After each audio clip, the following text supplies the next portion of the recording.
G'day, Seb Webb here from Webb Performance, and welcome to the Webb Performance podcast. This podcast is geared around athletic development from a strength and conditioning perspective, and also provides insights of current athletes from the semi-professional, also emerging athletes and professional levels, gaining insights on their athletic experiences.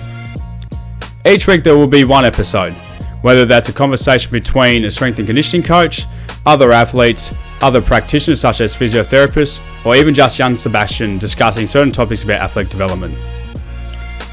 In the first episode, we have Sophie Croft, the current captain for the Matrix Premier League Netball Club for the past 4 years. She has multiple Best and Fairest awards under her belt, one in a premiership season, she's premiership captain, and has 4 premierships to her name within the Matrix Netball Club. Today we discuss her journey from a young country kid to becoming one of the most successful and dominant players in the Premier League environment in South Australia.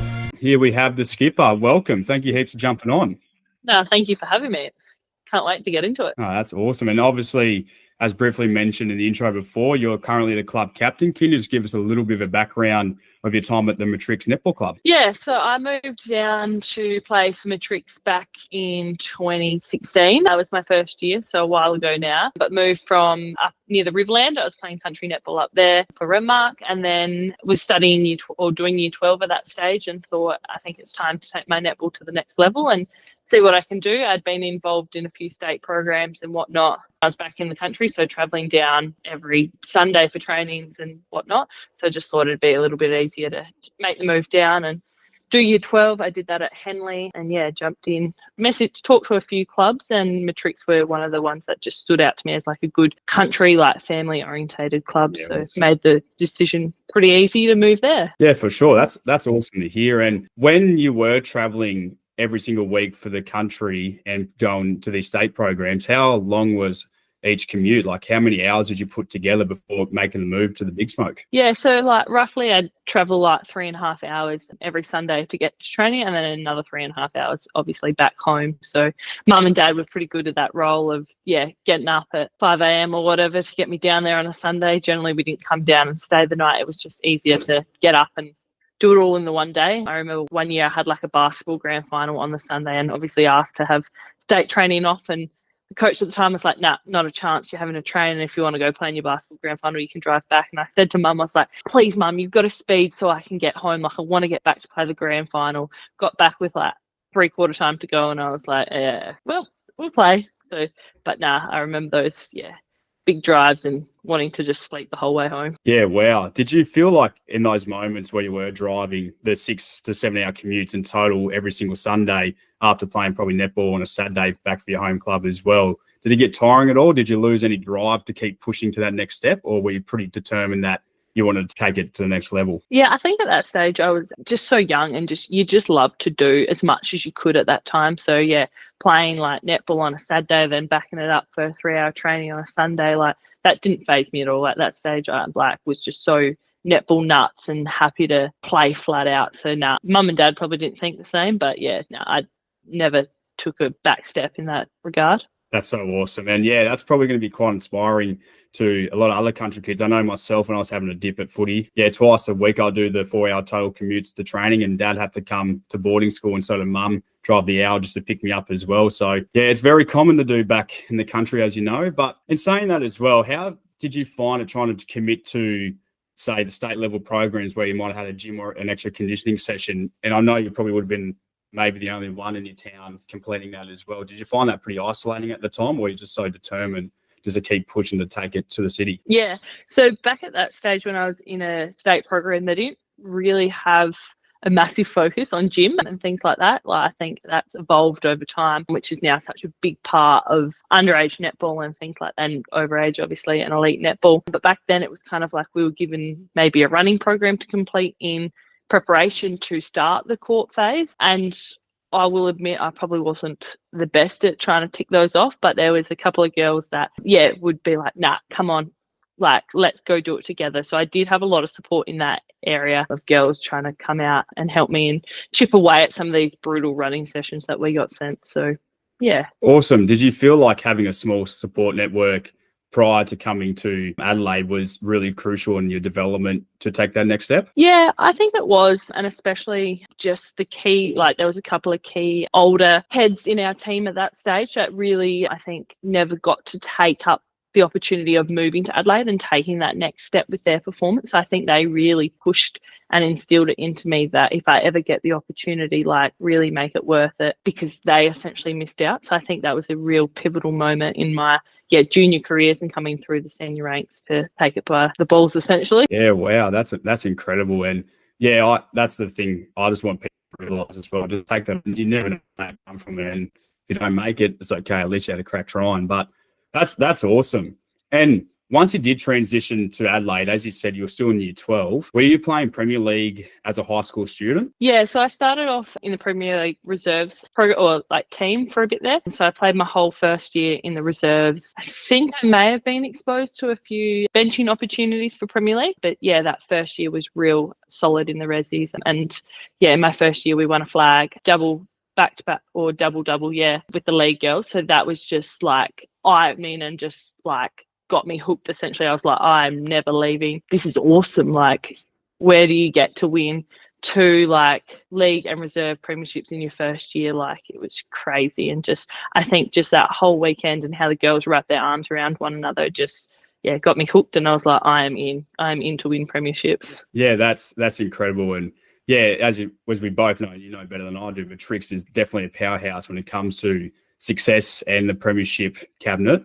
But what's it like to be in such an environment for so long now as a Premier League netballer, that a club that breeds success and really talented players that take it to the next level generally most years? Yeah, like I think, like I said, I've been here for a while now and I've seen so many girls take different pathways to that elite level. And I think just the amount, like the crop of elite athletes that come through that I've seen over the years. Like I can remember playing with the likes of like Packers, or like playing against Packers even, and like Brooke Jeffs, a couple of the girls that I used to train on who were absolute jet and legends of the game. As a youngster playing against them, like I remember Brookie was always like, nah, come on, like step up, you can do better, like, or like, yeah, you're doing really well, keep pushing. Like I think just that opposition, that direct opposition matchups really like inspired you to push forward. And now like I try flip it and give back to the younger girls that are got that raw talent that are just going to go to that next level, like the likes of, I suppose,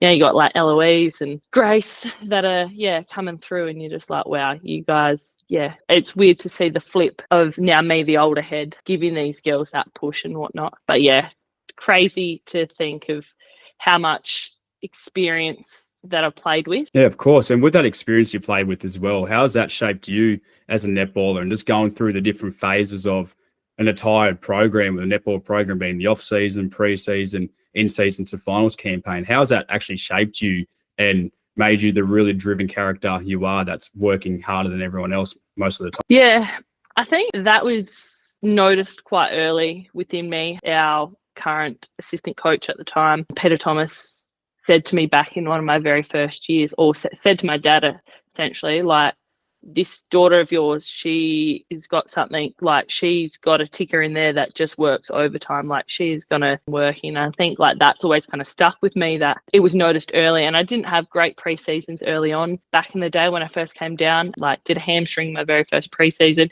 being a pretty much an underdone country girl. You just kind of come down and think you're fit, and then you get with the Adelaide girls and you're really not that fit. So that was a bit of an eye-opener. But then to come back and just keep chipping away, like every pre-season just gets a little bit easier. And like as much as everyone tells you that and you don't think it at the time, it honestly does. Like I think just the different coaches and the different competitors you come up against who push you and just give you tips and tricks to help you through the pre-season really goes a long way. But always kind of knew that I was going to have that drive and determination to want to be the fittest. And I think that definitely came in those later years with my level ahead, just to push and dig, as it's just awesome and like crazy to think how you can move your body and like how you can just keep working and see how strong, how fast, how fit you can get. I think that's kind of the thing that I get a little bit addicted to, is just wanting to see more, wanting to do more. Like it just really drives me in the pre-season phase. I think then, switching that onto the court, it's then, all right, we're now fit, we've done the work. All right, now let's see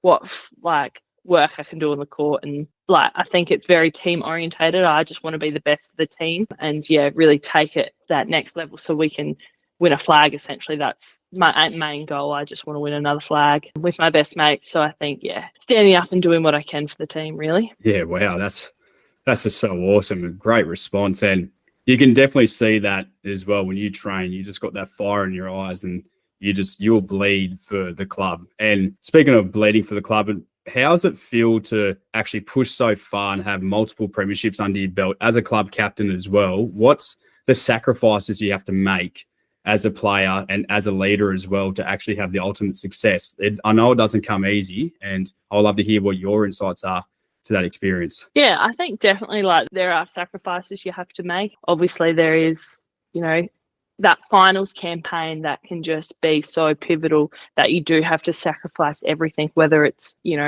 going out with friends, it's your diet, it's your sleep, whether it's, cancelling, it's being selfish in those real important weeks of a whole season that just means so much. So, talking to family who just want to overload and talk about netball, some people find that can be really overstimulating. So saying no to those things and just being really selfless and what you need. But also, I suppose then throughout the whole season, it's just doing what your body needs. So listening to it, having rest, working hard when you can, chipping away at those things. But on a leadership side, I suppose we've been pretty lucky to have good leaders before myself and the leadership group to really set up some good standards and qualities and instill it throughout the whole club. And now it's kind of probably taken me to build my own legacy, I suppose, and really start to put my own stamp on it. So I suppose now I'm starting to see a little bit more sacrifice and, you probably not lose a few friends, but you're a little bit tougher. You have those a bit more tough conversations and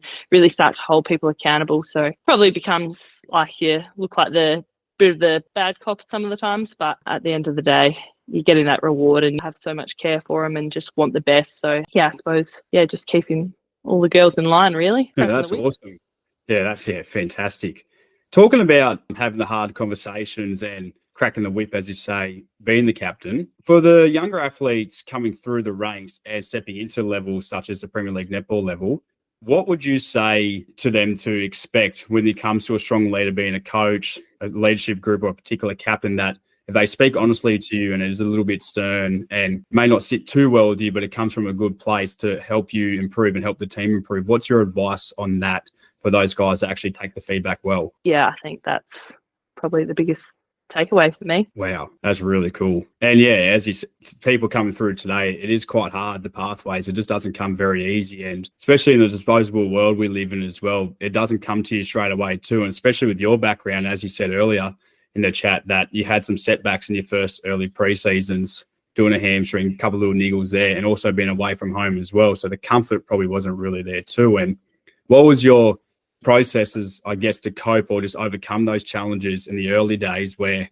you were getting those injuries and potentially not feeling quite at home because you had to step away and move to the big smoke from the country? Yeah, I was quite a independent kid growing up, so I was able to live with some form of family. So I lived with some of my dad's cousins, so it was pretty relaxed. Still had a bit of family contact, and I would go home weekends here and there to keep in touch with the fam and all my close, as like you kind of said, when moving down, you don't build those friendships straight away. But I think I did just really take on the friendships that I met in netball and really latched onto a couple of girls that really supported me and were essentially a couple of country girls as well, same kind of boat. And then, really the coaches were great at that stage. They looked after myself, but physios were great. And then just, rehabbing the hamstring back then, there wasn't too much strength and conditioning programs as such. So was a little bit limited. I probably look at rehabbing a hamstring back then to now, it would be a whole different pathway to returning back to sport. So I was probably pretty lucky that I've never then had any ongoing issues with my hamstring, because I think it was more we'll rest and then we'll just ease you back in. That was kind of there was no strengthening it back up or anything like that. Yeah, awesome. Talking about just development on that topic as well, as in throughout each pre-season, your body obviously changes a fair bit. You go from an older teenager into the woman you are today. What was it like going through each pre-season to season, but also just evolving, adapting from a a systematic perspective, like each year you just fine tune that Ferrari that little bit more? And what's it like to actually experience the amount of pre-seasons you've done to this day, and potentially more if you want to create more success? Yeah, I think obviously in my early days at Matrix, I did have like some quite random, like niggly little issues. So I just did not quite a few, but like a few soft tissue, and had some like little bone fragments like within my knees and things like that. And just seeing every year just had something different. Never set me back too much, but I think that was just my young body, like limited strength programs, was very much kind of a strong athlete, but never actually built that muscle. It was just kind of naturally there, I suppose. So yeah, had a few like little niggles, and then every year like strength kind of came in. We got like a few Good Life memberships, and we were able to go all as a team and do these programs. But they were only very limited. There still was nothing like what we're doing in the gym these days. There was no major squats, there were no RDLs or anything like that. A lot of the time it was kind of more uppers, which was quite weird. And then towards the middle of my journey, it probably then tapered in. We did a bit of Pilates. Lisa got us in like working those core muscles and all those little muscles that we didn't really activate quite often. And then throughout that, like starting to be over the last maybe 4 years, I've been quite injury free. And that's probably because I would say seeing that introduce of like consistent gym strength and conditioning approach, like proper warm up, like the prehab, all that like new S&C based stuff, I've really seen a change in my body. Like, now I'm doing, weird things like fingers and just tendonitis. Like it's those injuries that aren't actually caused by anything. So I feel like I'm probably, definitely in that peak strength component at the moment. Really, fine-tuned the Ferrari, as you would say, by, being in the gym like at least twice a week and understanding my body essentially. So, What was the feeling like when you actually started to understand your body and how it was meant to go through periods of maybe not recovery as well, just to get that stimulus from the training to actually learn to adapt to it, then to ride that wave to get to the peak of your performance? And right now, as you're saying, like you're probably around that peak age of performance, and it's taken some time to get there too, of the compound of fitness and strength and speed, whatever you want to say, of the years I've been in that program. What's it like to actually start understanding your body, knowing when it's right and when it's not right? I think I'm still learning that. As we've seen probably earlier this year, cooked myself a little bit with doing too much. But I think it goes back to just craving like that.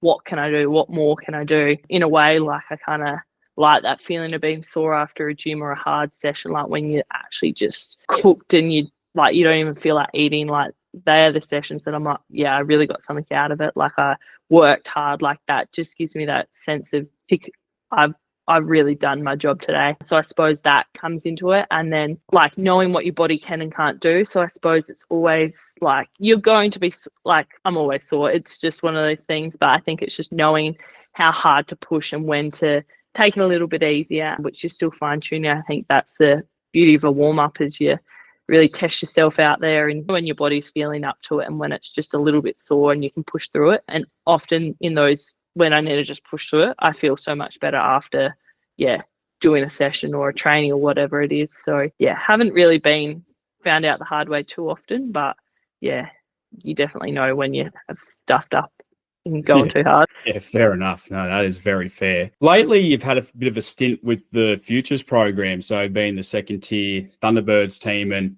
other state level programs. Are you able just to give a bit about how your experience was at those higher levels, so the step above the Premier League level, and how it's integrated within normal Premier League and the challenges with that as well? Can you just give a bit of a spill on what your experience was like? Yeah, so underage state teams were probably a little while ago, but Futures, being involved in that program last year was really cool. Essentially, it was back to the fly in, fly out over the weekend. So it really replicated that next step of being in the Thunderbirds. And I think I just, really did crave wanting to have that real elite exposure. So I think the Futures program was great in that sense that you did kind of get to experience like the little things, I suppose, of, getting on a plane and flying away for the weekend and sitting in the Virgin Lounge and just like the prep, like, locking your phone away when you get in the change rooms and just all those little elite things that you never really take into consideration and don't really have a place for in Premier League is just such a cool experience that I really loved. And then obviously getting to play against athletes from around this country was another great opportunity, and just how serious I think I love to take my sport very serious when I'm there. Like, in the zone, I'm dialed in and ready to go. So I think just that exposure was unreal. I probably didn't have as much as I could get on the court and be away, and those trainings really learnt like a lot of, I suppose, plays and pathway plays that the Thunderbirds do start to instill in the futures. So I think that was really cool of just seeing another side of play. Like, I know Kathy Fellows brings a lot to the Thunderbirds, and just her style and some of the drills she set up and I got to experience has just been unreal. And yeah, really, really grateful for that opportunity up in that space. Yeah, that's bloody awesome. And when you came back from the Futures program to Premier League, did it feel like it gave you a bit of an extra edge knowing that I played against some of the best in the country and I got to experience those little things that we probably won't get in this level, even the netball level is quite high, but did it give you that little bit of an extra edge? I know I've done the work and I've actually shaped up to some of the best in the country. And when you stood your opponent, did you get a bit more of a chip on your shoulder, say, I'm gonna do my job here and really get it done? Yeah, 100%. I definitely think I did. And we, as a matrix and then futures kind of integrated, we had quite a few girls in the futures program. So at that stage, there was myself, like Lucy Bowe, Sophie Casey, Alea, Tyler, or like we were all in that future space, but then also all coming back together and playing at matrix. So essentially we still had those connections, which then really built on and gave us that upper hand in matrix. And yeah, you just went out and you're kind of like, yeah, I am good enough. I can do this. I've been playing away and now I've come back and I've taken on some of the best in the country. I can take on whatever's here in South Australia. So, and I think obviously in that training environment, we were then also training against the best girls in the Premier League competition as well. So it was like there was always exposure to that best level netballer. Yeah, awesome. And when you did shape up to the best in the country or in the Premier League as well, was there any sense of fear that, gee, I'm with the best of the best here and I've got to really put on a show? Or did you just back yourself and trust the processes that you've put in place over the years of playing high-level netball and just go out there and had a crack? Yeah, I'm definitely probably an athlete who doesn't often get nervous, but it's just go out there, know the process, know the game plan and stick to it, and the rest will do its job. Definitely, I think sometimes you've got to, think about who you're coming up against and show them the respect and whatnot. But often, for me, it's just getting there, get it done, play solid, and the rewards will come after. Yeah, awesome. No, that's so cool. Going back to some of the success stories we're talking about and the mentality towards it, I want to touch on how did it feel to truly go so hard and say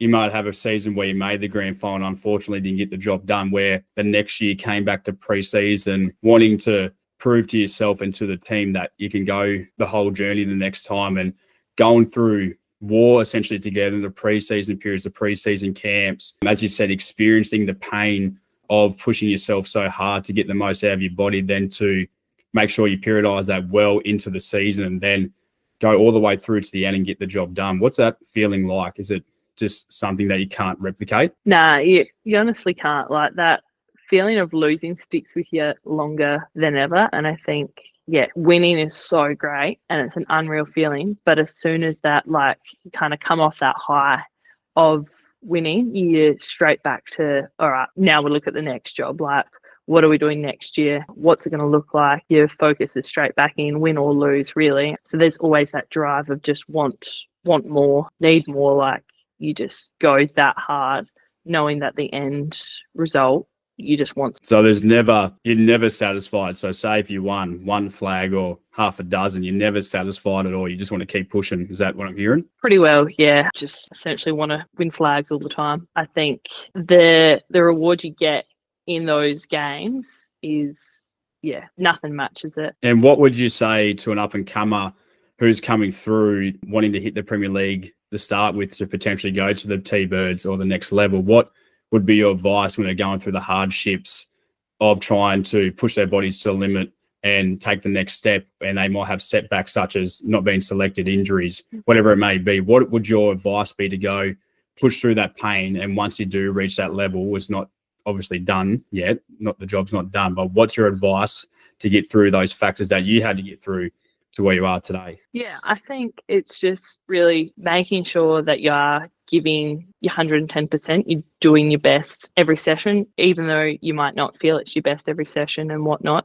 as long as you dedicate yourself to giving 110%, and then obviously seeking that feedback and finding, like, fine tuning what you can do better to make yourself that elite athlete. But a lot of the time it is waiting for your time to come, but just being consistent in probably your approaches. So your fitness, your gameplay, like as long as you're being consistent in those, I think the rewards are going to start to come. Wow. Yeah, that's incredible. Well, Skipper, I think we can end on that high note. That was awesome. Thank you so much for your time. And yeah, no worries. All the best season coming forward. I don't think you need any luck. I know you'll get the job done somehow, and I'm sure we'll be speaking very soon. Yeah, sounds good. Thanks for having me. All good. Thank you. All right. I think I'll have to stop that.